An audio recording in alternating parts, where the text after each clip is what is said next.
lain-lain. Nah iwa cerita waja'alna lakum fiha ma'aish. Amerika tebogaan duit lamun eta nuklir nanti dijual, lamun eta senjata nanti dijual, lantarannya nama ngandalkeun persenjataan anak nu mantap. Hayang boga duit teh kudu ngajual senjata, otomatis kudu aya nu perang ge senjata mah tuh aing teh perang mandek sanu meuli.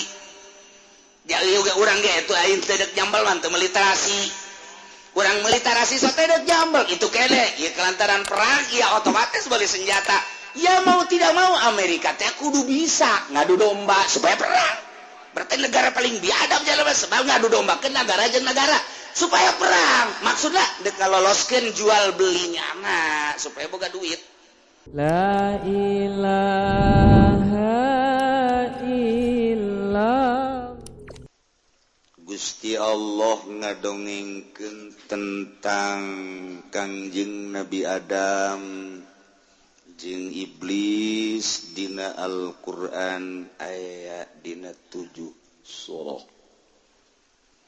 Hiji dina surah Al-Baqarah, kadua ayeuna ke katilu kaopat kalima kagenep katujuh bakal dicarita. Ialah salah sahiji ayat tinu 7 ngajelaskeun tentang pembuatan manusia asalna. Tuluy nyaritakeun tentang buang kawarahna iblis. Termasuk dek nyaritakeun permusuhanana setan terhadap manusia. Ieu. Diawali ku nitahna Gusti Allah ka seluruh makhluk, nitah nurut jeung narima kana ajakan para nabi-nabi Allah Subhanahu wa ta'ala. Di akhir urang kuari nitah nurut ka ajakan Kangjeng Nabi Muhammad sallallahu alaihi wasallam. Menurut ka ajakan Kangjeng Nabi, iman ka Allah, iman ka anjeunna nu sakumaha dicaritakeun amantu billahi wa malaikatihi wa kutubihi wa rusulihi wal yaumil akhir wa bil qadari khairihi wa syarrihi minallahi. Aman jang dirina, aman jang sekitar, namun kabehan. Ketika henteu nurut kana ajakan Nabi, Allah nyiksa mulai di dunia. Cak Allah kamari wa kam min qaryatin ahlaknaha fajaaha basuna. Ketika kaum geus teu nuturkeun ajakan para rasul, nu kuari dilanjutkeun ku para ulama. Buang kawarah makhluk teh teu nurut, lain saeutik negara nu dihancurkeun ku Gusti Allah. Kam min qaryatin ahlaknaha. Ulah ngeunah-ngeunah urang ge. Nurut aman, teu nurut mulai memeh perang disunamikeun heula. Nurut henteu sia. Digempakeun heula, balik henteu sia ka aing cak Gusti Allah. Dianginkeun heula, aya sia. Ternyata teu nurut, diperangkeun sia ku aing cak Allah. Lain saeutik aing. Nyontohan ti baheula wa kam min qaryatin ahlakna fajaa baksuna bayatan au hum qailu. Mantak sing hade urang ge wari. Para aki-aki wayahna ti peuting gudang.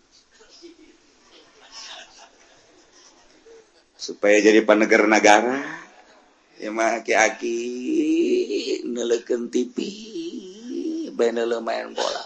Masya Allah.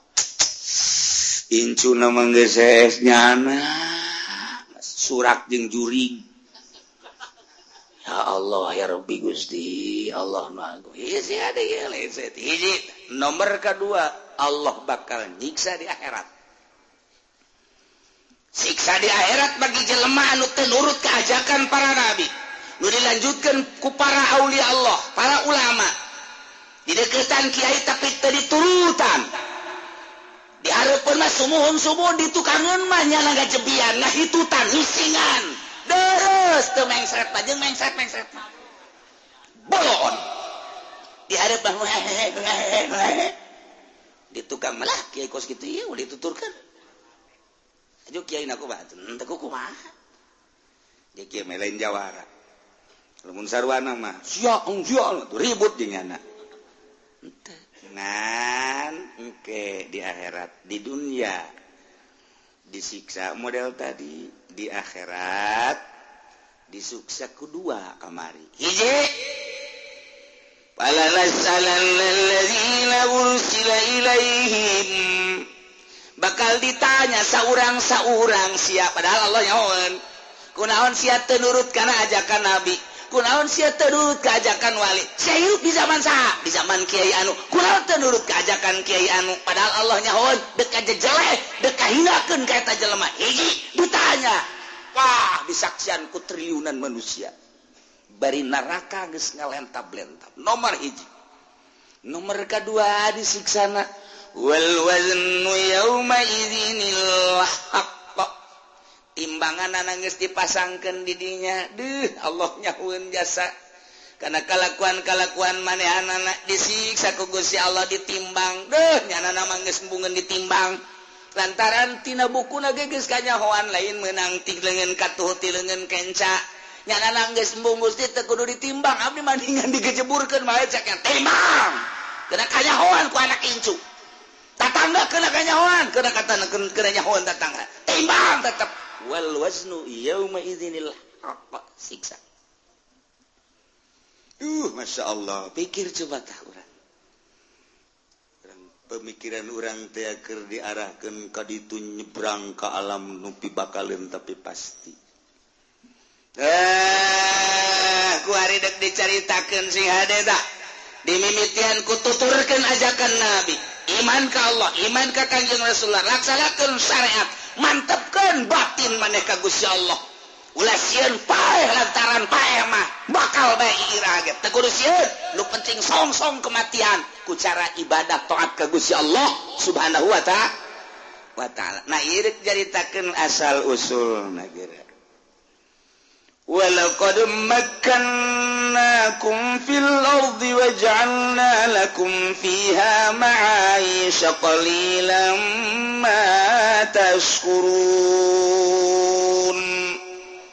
memeh nyaritakeun terciptana Kangjeng Nabi Adam kemudian dan selanjutnya dek nyaritakeun kabangkawarhan manusia heula manusia diciptakeun ku Gusti Allah dijelaskan dina ayat ieu demi yakin pasti laqad makkannakum yakin kaula nu agung cek Gusti Allah netepkeun ka aranjeun kabeh wahai Bani Adam fil ardi di muka bumi dicicingkeun maneh di bumi aing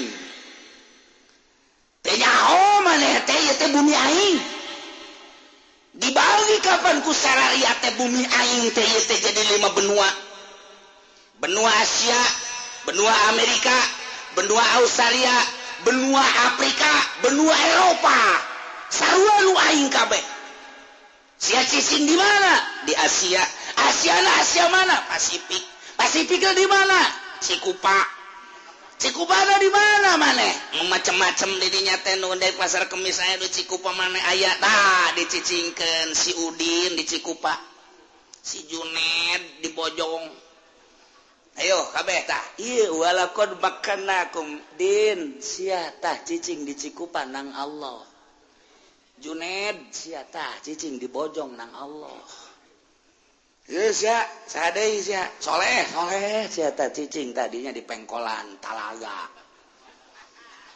sadei sia ayo ka dieu teh Arif tah cicing tah sia tah di dinya tah di mana tah di Teureub eta tah walaqad makkannakum fil ardi nang aing tah teh dicingkeun sia ye Mas Tono urang Jawa Tengah tepugu tekaru ka Indonesia ka Tangerang datangnya na ka dieu ngontrak nyana teh di Haji Arifin cing di dinya Mas Tono si Agus urang Bandung jeung si Cepi datang ka dieu nang saha eta nang Allah lamun urang Palembang lamun urang kitu Padang si Aprizal datang ke urang si Tono datang di Jawa Timur kabeh datang ka dieu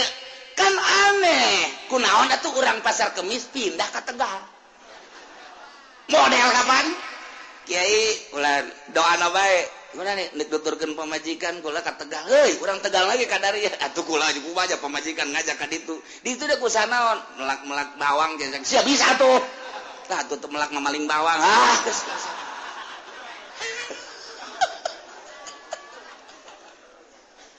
uli ka kawasan Allah lamun ku urang diperhatikeun pohara jasa Bogor, Sukabumi, Cianjur, Bandung, Tasikmalaya, Ciamis berak daratan ka dieu Jawa Tengah nanti Semarang kemudian ti Kudus dan lain sebagainya datang ke dia tuh di Jawa Timur nanti Ampel di Malang dan lain sebagainya bahkan nyebrang ke itu orang Bali lagi datang ke dia orang dia kunaon cicing di Bali orang dia nama tanah kapereung-peunan cicing di Sumatera orang Sumatera nage sieun ka monyet ka dia kunaon orang dia ka ditu udah jadi monyet beureun kakawasaan Allah geus aya ti dituna walaqad makkannakum fil nang Allah dinten teh ge ieu atuh teh rencana kudu ka Lampung mah haju di Lampungna mending diri ada di kota mah dijolok biasa Masya Allah ngaliwatan leuweung haju di dituna mending mun laya imam mah ngan 3 imana tapi betah bae tadi ditu eta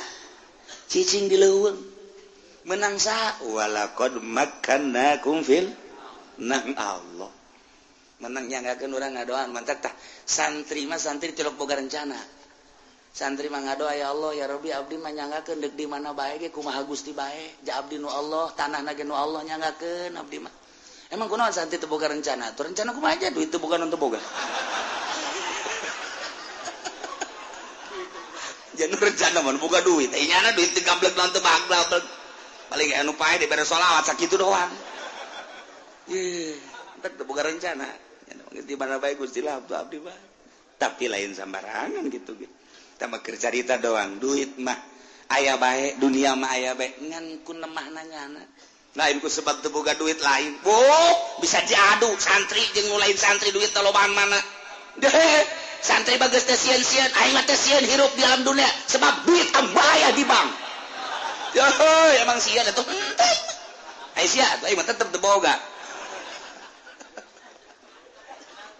taha nang saha ieu nu tadina urang kawin lah cek urang teh deuk cicing dipimitohaeun di ditu tapi ternyata diboyong ka urang aing geus kawin deuk cicing di dieu bae di mah urang tapi ternyata diboyong ka pamajikan di ditu sanggeus diboyong di pamajikan di ditu teh ternyata teh lahan pindah deui ka hiji tempat nah iyalah urusanana lain urusan urang siganang urang siganang urang lain ieu ayatna walaqad makkannakum fil nang aing netepkeun sararia teh di muka bumi sing ade haju bumi aing teh neulekeun ka sia leumpang ti Jawa Tengah ka dieu ka Tangerang ka Jawa Barat ka Banten sia leumpang ti Jawa Timur teh kudu ku aing cek Gusti Allah aing mah pangeran nyaho kana sakeping jeung sajuna tah bumi nyaksian sia ketika engke di akhirat bumi ge bakal ngomong aing nyaho ka sia leumpang di luhureun bumi aing panu jadi bumina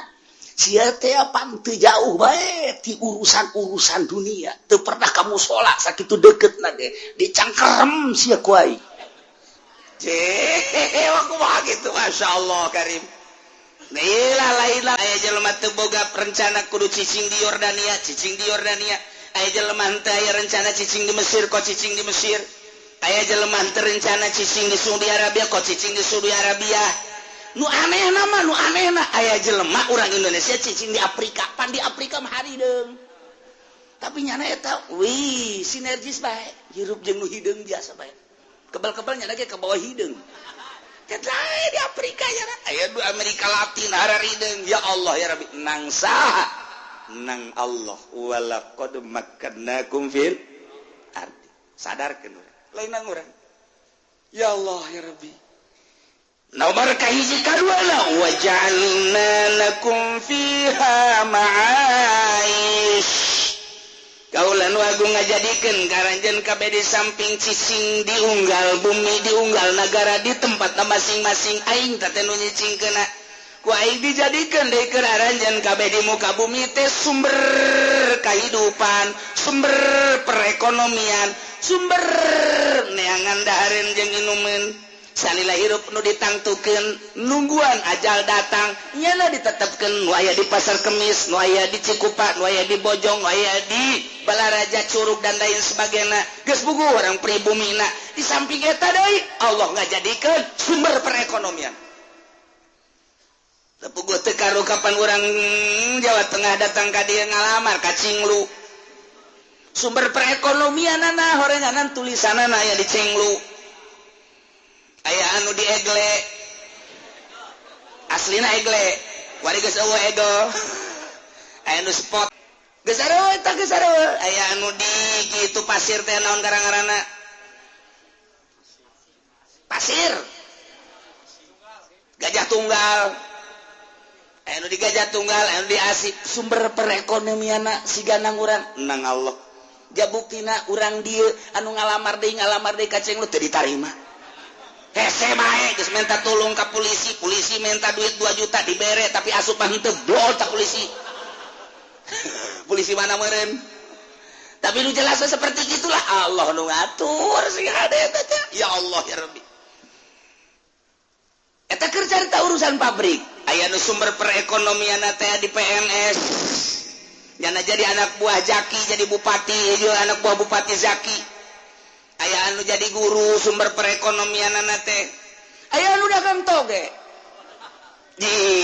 aya anu dagang tarasi Masya Allah di Garut harita teh apa nyaritakeun dagang nani tarasi sapira tarasi pikiran urang dagang tarasi teh sapira nu dibungkusan-bungkusan horenganan konteneran di Cirebon ka Jakarta dagang tarasi teh dihitung-hitung sapoena aya 5 kontainer atuh paing anta makaran nyata asana beureunan kelek na bau kajen gua mah mobil lagi mobil Mercy-nya na ambuan asana bau tarasi kajen gua mah nu jelas wa Allah nyieun sumber perekonomianna di tarasi di toge di tahu macem-macem ieu lagi saha ieu wa ja'alna lakum fiha ma'ais nang Allah siganang urangnya siganang urang sigade nang Allah Al-Qur'an lah ieu ditetepkeun di hiji tempat nang Allah netepkeun ngontrak di si eta geus aya tulisanana di dituna sumber perekonomianna menang Allah aya anu jelema teh wadieu ka ditu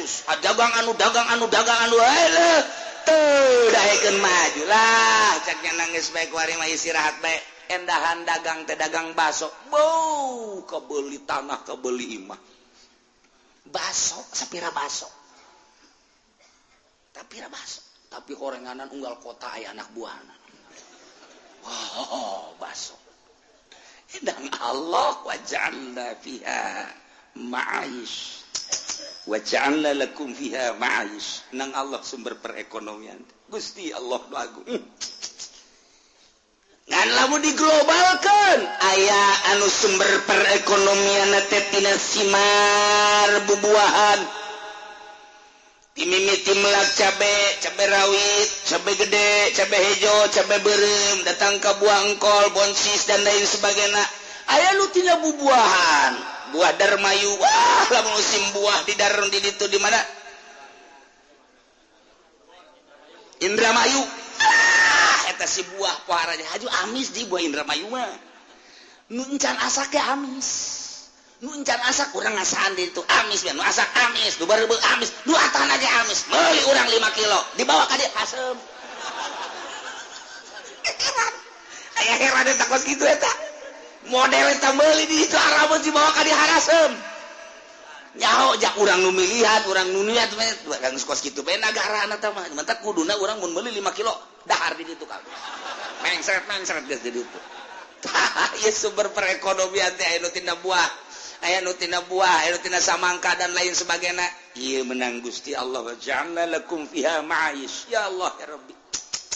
Urang lamun di Cilongok mah di dieu ti baheulana ge tilok aya palawija paling ge pare, jagong, dangder, paling cabe. Di dieu teh sakitu doang. Nyebrang kasepatan ka ditu. Ya Allah, kucai aya.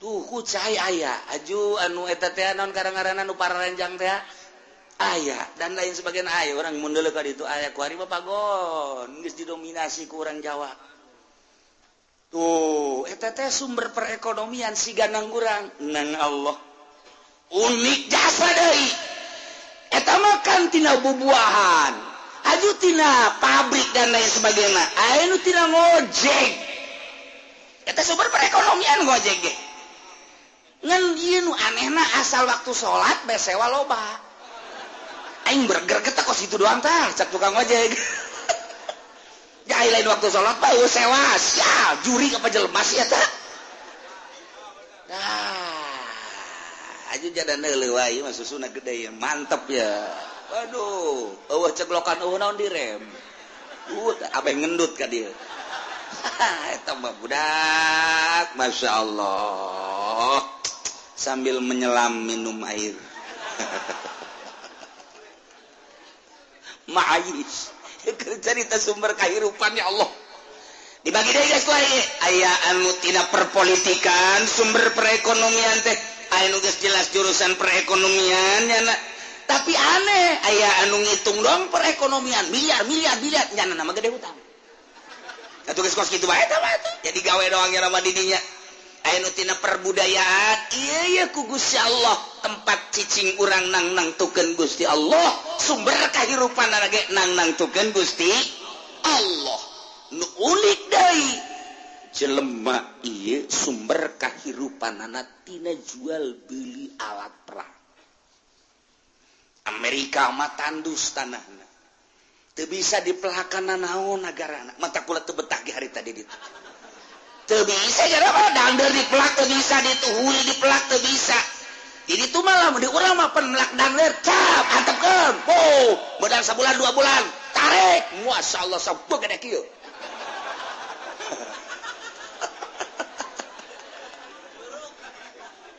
jarara di hui jadi hui dangder jadi dangder di Amerika melak hui cabut jadi nuklir model di Amerika mah tah nyana teh neuli Indonesia kabita namun di dieu jana naik mobil ke Bandung kun jalan gitu pada larang naon ngaranna itu tol ningali di Purwakarta Karawang kali itu beuh tatangkalan naon eueuh aya kabeh awi ti mimiti awi haur datang awi ampel awi gede awi araya kabeh cau ti mimiti cau anu leutik datang ka cau nu gede araya kabeh tangkal nu dipelak mah geus karuhan nu teu dipelak are aya eta orang Amerika ngahaneng bae kieu kos kebodewen subur awan cek teh nyana subur tapi tetap aing yang menang untung cak Amerika tetap dibawa ku aing kauntunganana lobby lah nyana lobby ku nyana melalui perpolitikan baheula mah lobby teh hanya perekonomian ku ari geus asup ka tubuh perpolitikan ngeri urang untuk meraup keuntungan lamun emas diala tek dibawa ke Amerika dikelola di kapal bawa ka ditu urang ngegel curug doang teu nyaho sabaraha eta nu dibawa sabaraha nah eta dibawa dengan begitu saja urang neuleukeun tapi deres kene lamun kieu mah diangkat dikelola di urang saenggeus dari kanyahoan sekian ton ieu emasna minimal atuh kaluarkeun 10% jang pajakna deres kene ieu bahkan henteu kitu rauk bawa ka kapal kelola di ditu urang nu urang dibawa ku nyana dikelola di ditu teu boga pajak-pajak acan urang mun nyaritakeun kitu kan biadab tah nu kuari akan menandatangani kamari nu mantak diperjuangkeun geus situ nu eleh supaya ulah diperpanjang eta kakarak satu sudut eta urang teh ngan ieu teh tanah aing menang memperjuangkeun bapak kolot aing baheula diseret dinuklir dibom dan lain sebagainya memperjuangkeun teh supaya anak incu teh subur makmur tapi ternyata nu kuari teu nyahoeun baheula bapak kolot teh kena atom teh nyahoeun bapak kolot teh dibrondong diseret dan lain sebagainya tinggal ngeunana ditandatangani perpanjang sekian puluh tahun deureus mun aya pajak asup pajak-pajak naja atuh beureunanan menang kitu ge ayanya orang-orang tertentu mun urang nyaritakeun kos kitu urang bisa jadi pemberontak ieu mah sakadarnya hobae ulah bebeja ka sasaha engke ente ka ditu ngabeja deui ieu kakarek satu ukulan mun dicaritakeun aya sabaraha belas cian mantap marudah nah iya encan lain-lain. Nah, ieu keur carita wa ja'alna lakum fiha ma'aish.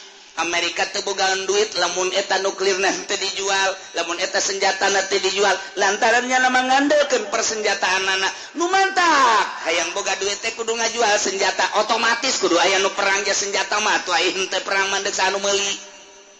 Jadi juga urang ge atuh aing teh deuk jambal mah teu meuli terasi.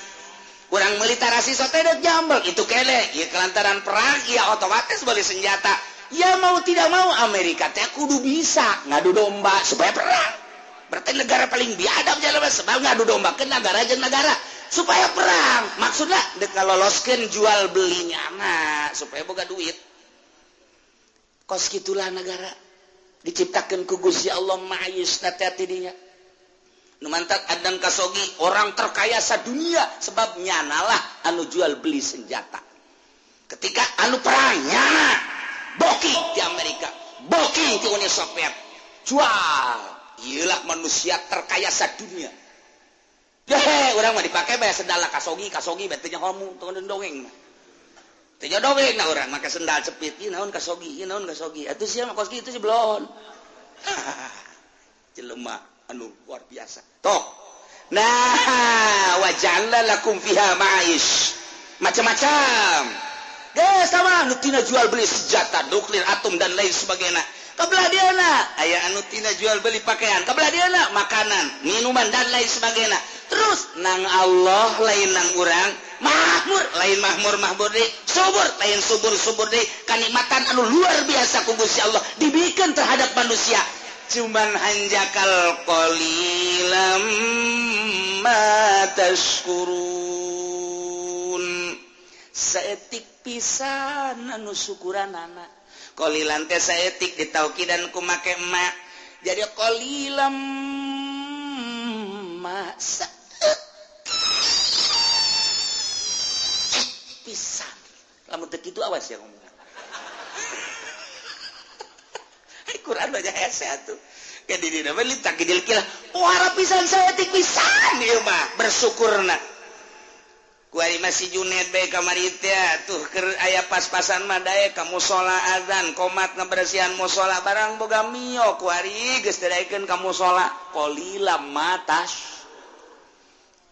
Ustad Junaid nu kamari ieu teh keur balik di pondok mah kararasakeun keneh meureunana netep eta di luhurna ditendeunan lauk asin di dinya nikmat jasa kuari barang wauh jeung camat wauh jeung bupati ti loka masjid qalilam ma sial teh ki Junaid ayo coba kamari ieu mah keur rada lumayan kakarak ge eungket-eungket ibadah teh beuh fakir miskin ge ngara usaha teh fakir miskin teh kabeleteran bae tah doakeun supaya maju didanoakeun ku fakir miskin ku jeung yatim piatu kuari mah geus mahmur pohon qalilam ma taskurun kamari mah bager ka pamajikan bager ka anak bager ka incu bager ka tetangga kuari mah barang maju qalilam ma taskurun lamun ditanyakeun ka mana Abah Haji mah di hotel ka mana Pak Haji mah keur di puncak ka mana Pak Haji mah keur di Lembang di ditu ka mana Pak Haji ngubur sasana meureun Pak Haji tah qalilam ma iyalah nu kuduna mah makin maju makin loba ma'ayis makin mantep kahirupan lantaran dibuka sumber kahirupan nyana geus aya dina ngeunaheun kudu leuwih mantep ibadah ka Gusti Allah tapi ternyata pakai maksiat qalilam ma tashkurun sadarkeun diri urang bahwa urang ditetepkeun ku Gusti Allah di hiji tempat kampung anu ngontrak meuli dan lain sebagainya nang Allah urang hanya wayang dilempang-lempangkeun ku Gusti Allah. Nomor kedua sumber kahirupanana nu tina dagang asongan, dagang dorongan, dagang jongkok, dagang dan lain sebagainya sampai ka jual beli nuklir ieu ge meunang Gusti Allah ngan kadituna setelah cicing di hiji tempat kahirupan geus luar biasa qalilam ma tash lain bersyukur ka Gusti Allah endangan kufur ka Gusti Allah. Nauzubillah min ieu jelema loba nu ngaji di dieu kulantaran teu boga duit. Teu boga duit ya. Bebeja ka tatanggana ge ngaji emang kunaon lah. Usaha keur harese cek kitu. Utang ge teu kabayar ning ngaji cek nanti. Tuh, belon pada tepor. Mun keur boga duit bae ngaji. Paje, pernah ngaji ka jelema, gerti lah bae. Dek ka mana tuh bae? Boga janji di Cikande. Jeung sa lah ulah ngomong. Salam bae ka kiai. Hei, mah angonan teh budak. Datang minggu hareup. Aja urang ngaji. Kayak minggu hareup cenah ieu teu kaburu. Masyaallah. Tuh boga duit mah kos kitu. Teu boga duit mah iceus jana. Tapi lamun boga duit atuh eta. Masyaallah. Qalilam ma maya dongeng. Aya hiji jelema sugih tapi kurang bersyukur. Aya nu ngahadam, nu ngahadamna wali. Ngan teu kajangan wali atuh. Biasa bae. Dicarekan bae karana ge sugih. Nu sugih mah pan bisa dengan nyarekan doang. Padahal mah lamun dipigawe ku jana ge modar. Ngan nu sugih mah kos kitu ku bos teh bisa ngan tujak-tujuk jeung nyarekan. Aya ngahadam, sebulan 2 bulan, 3 bulan, aya satahun mah meureun. Siakat cek bos. Aing mah ieu kasia ieu asal lita we teh cukup sakali. Asal lita we kasia teh cukup sakali ka hayang aing mah aing sakali nitah beres. Ieu mah kayak aing nitah deui aing teh capek aing kasia. Gas boleh dikuari asal sakali perintah selesaikeun. Mangga cek.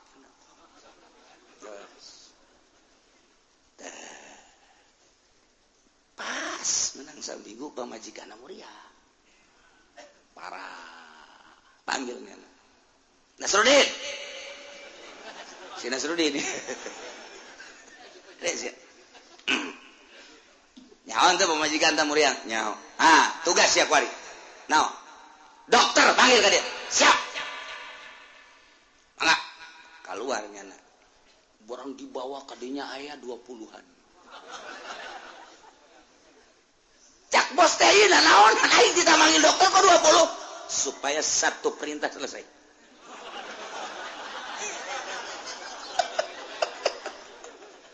Cak hatena bangkawarah ya bos. Sekali-sekali ku aing lah pokoknya dinasehatannya nih. Tadi saya Nasruddin.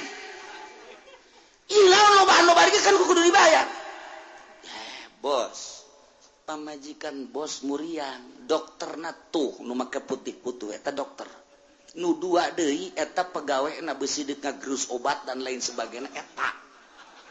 Nu itu tuh nu 5 tuh beusi butuh digotong ke rumah sakit itu nu opat. Ari nu itu deui itu mah tuh tukang meuli boeh beusi kebenaran paeh si itu meuli boeh. Nu opat deui tukang ngeru kuburan beusi aju modal tah teu kudu hese sakaligus. Sial cak bos. Yes, selamat tinggal bos. Walid teh kos gitu lah begitu kan kesehatan nyentuh kan aja jantung. Kadi sana sedih kadi naon bos. Emang menurut prediksi saya kumaha kos gitu udah urus. Jadi berarti moal cager ulah loba omong bos. Kan ulah kena balik bae 20-an. Nyaho kapake kabeh we. Artina cak Nasruddin nu sugih bakal modar nu gagah bakal modar ulah kamalinaan teuing atuh tunjuk teh sia ge kalau modal aing susah-susah ge pae sarua atuh sia ge pae geus sakaligus ku aing sia tadi nasehatan tak tukang nguduk kuburanana dihadirkeun ku aing sia qalilam mata syukur nu saya tik syukuran mendingan bawakeun tukang ngagali kuburan habak nurutan Nasruddin tah. Ya Allah, kos gitulah manusia. Ragap diri orang, sadarkan diri orang bahwa kabeh menang Allah. Tempat tim orang di Singapura, nu orang di Malaysia, nu orang di Palembang, nu orang di Sumatera, Jawa Tengah, Jawa Timur, cicing di dia, nu orang dia mental kadar itu. Walaqad makkannakum fil ardi. nang Allah. Kemudian sumber kahirupan anak letik setengah letik anu letik setengah gede nu gede jasa wabg menang Gusti Allah. Tapi urang nu disuprida kita ibadah taat ka Gusti Allah Subhanahu wa ta'ala. Tapi geus dijelaskeun ku Gusti Allah qalilam ma وَلَقَدْ خَلَقْنَاكُمْ ثُمَّ صَوَّرْنَاكُمْ ثُمَّ قُلْنَا لِلْمَلَائِكَةِ اسْجُدُوا لِآدَمَ فَسَجَدُوا إِلَّا إِبْلِيسَ Wallahu a'lam bimuradi. Yakin nyata jelas kaula nu agung nyiptakeun karanjeun kabeh kum dijamakeun padahal nu dimaksud nama ieu adalah hiji bapa urang yakni Kangjeng Nabi Adam. Geus ngabahasakeun khalaqnakum dijamakeun nginayahan ka Kangjeng Nabi Adam. Summa sawwarnakum satuluina kaula ngarupakeun karanjeun kabeh. Urang teh sabada Kangjeng Nabi Adam diciptakeun ku Gusti Allah. Kemudian seluruh anak putu Kangjeng Nabi Adam aya dina tonggongna. Satungtung aya keneh moal ka kiamat ke geus eueun nu digamblok di tonggong Kangjeng Nabi Adam beak kabeh karakter jadi kiamat. Jadi geus disetok ku Gusti Allah. Summa sawwarnakum geus disetok ku Gusti Allah pilobaeunana teh seakan ditaplokkeun dina iga wekasan Kangjeng Nabi Adam. Turunkeun ku maneh melalui anak anjeun wahai Adam. Plek. Qabil Habil Ikrimah laulau budak dan les. Turunkeun deui ti Qabil Habil budak truk. Turunkeun deui, turunkeun datang ka zaman SBY kuari manusia adalah kuari 6 miliar manusia. Lain lalagan. Ieu anak kutu Kangjeng Nabi Adam. Ielah ayatna. Yakin jelas nyata kaula nu agung nyiptakeun ka Adam bapa moyang anjeun. Mimiti diciptakeun Adam tina taneuh surga. Udang Kangjeng Nabi Adam sokot tulang rusuklah hiji ciptakeunlah jadi Siti Hawa. Ibu Hawa teh gelis irung mancung aya di bojok. Kulitna putih luar biasa, rambutna terurai. Masya Allah jangkung semampai luar biasa. Aduh, Ibu Hawa malamun seri, urang lapar jadi sebeuh. Masya Allah. Ya otomatis Kangjeng Nabi Adam tertarik, dirawel lah ku Kangjeng Nabi Adam. Ternyata Siti Hawa ge deui bogoheun ka Kangjeng Nabi Adam. Atuh tama sama-sama I love you. Mantap jasa. Kangjeng Nabi Adam disambutlah ku Siti Hawa. Cak Gusti Allah, stop. Ulah main rangkul-rangkulan dan. Tenang heula, Adam, Hawa. Aing nyaho maneh resep ka Hawa, aing nyaho Hawa resep ka Adam. Tapi tikah heula nikah. Carana kumaha ceuk Kangjeng Nabi? Ku aing ditikakeun ceuk Gusti Allah. Sok. Ditikahkeunlah Kangjeng Nabi Adam ka Siti Hawa nu nikahkeunna langsung Gusti Allah di mas kawinan ku maca sholawat ka Kangjeng Nabi Muhammad sallallahu alaihi wasallam. Oh, sholawat lain lalagaan eta sholawat. Dikawinkeunlah ku Gusti Allah plek Kangjeng Nabi Adam teh jeung Siti Hawa. Urang sebagai anak incuna geus disetok ku Gusti Allah turunkeun melalui anak cucu anjeun wahai Adam. Summa sawwarnakum. Allah nu ngarupakeun. Mata urang teu meunang nyacad, si itu hideung, si itu pendek, si itu kunyin, si itu nang Allah. Summa sawwarnakum. Emang nang urang lain. Urang mah sok jual jawar ka beuti teh budak kunyin amat pugunya na ge kuru. Eta teh beres kos kitu doang. Teh budak jore amat pugunya lagi teu kasep. Deres kasep mah ngomong gitu kayak bentuk. Keur kasep lagi teu meunang sebab sarua pada ciptaan Allah Subhanahu wa ta'ala. Summa sawwarnakum. Summa qulna lil malaikati. Allah nyarita ka malaikat. Wahai malaikat, usjudu li Adam. sujud maraneh kabeh wahai malaikat kadap cuk fasajadu brek kabeh sarujud ka Kangjeng Nabi Adam alaihis ieu sujudna sujud tahiyat penghormatan kana panitah Allah percis kos urang sujud ka hareupeun Baitullah sujudna maka Allah ngan dititah menghadap ka Baitullah ieu ge sujudna maka Allah ngan dititah menghadap ka Adam brak malaikat ngan aya nu minculak illa iblis bak kieu mah kajegeug batur sarujud bro kabeh ka Kangjeng Nabi Adam ngahormat iblis teu daekeun kieu bae ieu lamun ku ahli ngaji mah panjang moal anggeus sapoe mun dibongkar teh bahasa fasajadu illa iblis lantaran ieu bahasa istisna sedangkeun dina istisna teh aya istisna mutafsil aya istisna munfasil eta lah bahasa teh istisna teh aya ijab aya nafi tah ieu teh nu di istisna teh apa sapagodos jeung mustasna minhu teh apa henteu lantaran urang lamun ngaji bab istisna teh istikhrajus nu sabenerna mah tapi kan di dituna aya komal qaumu ila zaidan aya komal qaumu ila imaron na ieu apakah iblis sajinis jeung malaikat apakah henteu lamun malaikat teh sajinis iblis teh sajinis jeung malaikat atuh berarti kitab Allah cek tadi lil malaikati atuh memang ajegeug lagi atuh lain ka malaikat ieu ja iblis henteu jadi masalah tapi kok jadi masalah berarti ieu iblis teh sapagodo sajinis jeung malaikat lantaran Allah ngahitobna summa qulna lil malaikati berarti ieu iblis teh termasuk jumlahan malaikat ngan lamun termasuk jumlahan malaikat tapi pan urangnya mau dibuatna ai malaikat mah dibuat tina nur ai iblis mah dibuat tina nar beda nur cahaya nar seuneu puyang kajen gugu mah age kiai mana nu teu puyang kajen gugu mah puyang bae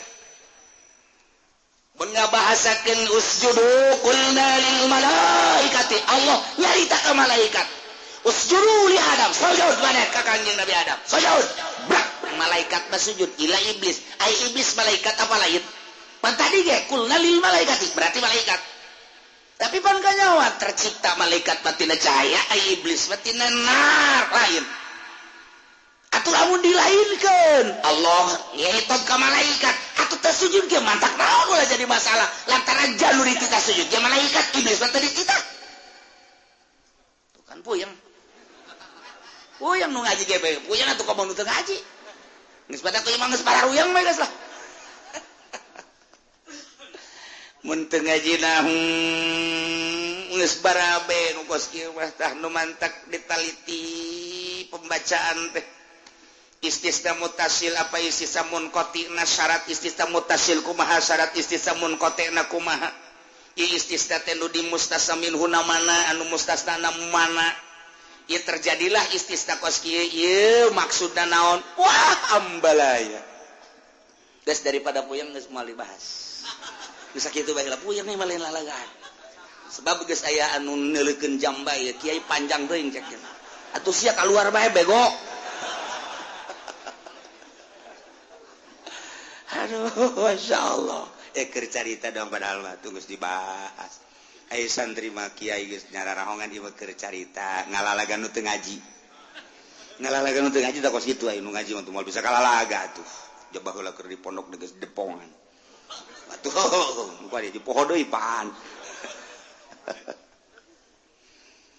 illa iblis kecuali iblis abal jin iblis teh bapa jin ya nama karena bainal malaikat jadi lain termasuk malaikat abal jin bapa moyang jin adalah iblis terciptana tina nafseun ai malaikat terciptana tina nur cahaya ari Kangjeng Nabi Adam diciptakeun ku Gusti Allah min tin tina endut kiai endut sih naon dah sih mah teh endut aja endut mah gendut endut teh lempung taneuh eta endut ngaranna taneuh dicokot tanah tina berbagai warna tanah, diaduk-aduk ku Gusti Allah, kemudian dirupakeun Adam, dibaringkeun iblisna wah Gusti Allah dek jieun macem-macem ya. Asana iya ye nu bakal ngelehkeun aing ye. Cak Gusti Allah wahai para malaikat hati-hati beus aya iblis ka dieu jaga. Mangga malaikat rapat di dieu sok kumaha rapat dan nu kamari bae ti MK. Rapat. Beus aya momonon asup. Tuh diskusi itu bae negara supaya kadulu gagahna negara teh kos kitu atuh padahal matu ngabong bae teh kudu kikituanan. Geus emang kos kitu negara mah geus antepkeun bae nyana-nyana urang-urang. Diintip bae ku iblis. Itu bae ieu macam-macam Gusti Allah ini. Ieu asana ieu. Wah. Sapoe 2 poe 3 poe 4. Diintip bae. Begitu aya saeutik malaikat lengah kadinya iblis. Digarewakeun ku malaikat iblis ya ciduhan ngan poh lompat iblis begitu diciduhan cek Gusti Allah wahai malaikat cokel eta ciduh iblis ulah nempel di Adam cokel tak balakeun bualangkeun jadi anjing bugolazoh eta anjing teh nu mentek najis bugolazoh lantaran ciduh iblis. Nah di mana eta dicokelna di dieu pas bujal nu mantak kabeh di dieu aya bujalan. Ieu lah urut nyokel malaikat tah di dieu. Lamun nu bujalan eta teh kuda ngaranna. Mantak lupata kan mun nu bujalan. Kabeh rata-rata aya bujalan. Malah bujalna aya nu doton ka hareup. Ila iblis watrekeun sujud ka Adam mantak lam yakum minas sajidin. Iblis terek sujud ka Kangjeng Nabi Adam. Gusti Allah dipanggil iblis. Gol cek Gusti Allah ma manaka la tasjuda id amartu. Naulu halangan ka maneh sehingga maneh teh terek sujud ketika aing marentah ka anjeun teh sujud. Maneh teh sujud kunaon?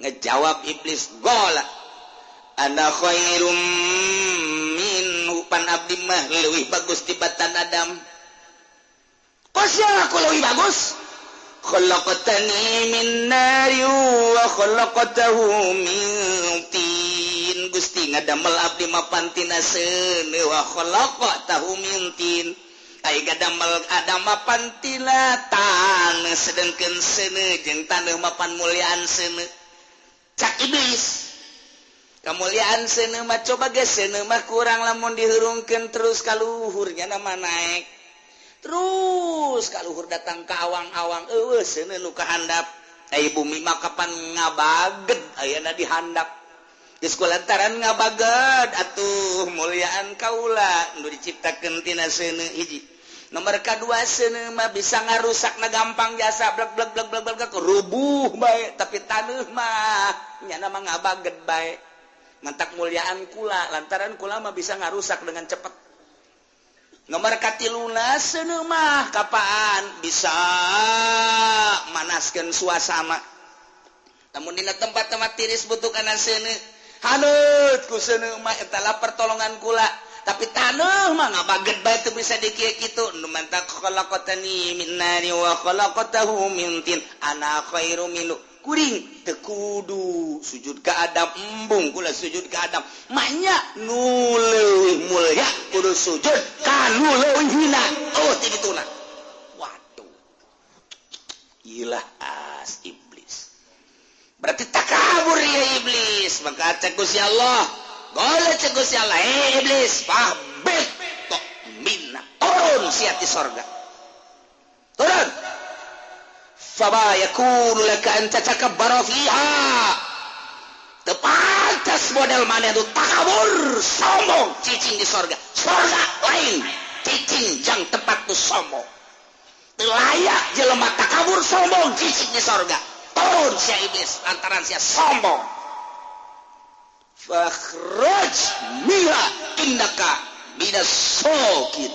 Turun si iblis lantaran mana takabur, turun innaka minas sokirin. Sanyana anjeun teh termasuk nu hina. Golan zirni, iblis masih keneh memohon ke Gusti Allah kakarak datang ka turun doang.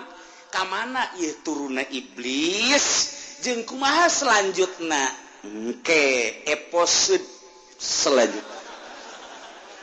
Episode selanjutnya gola azirni wallahu a'lam.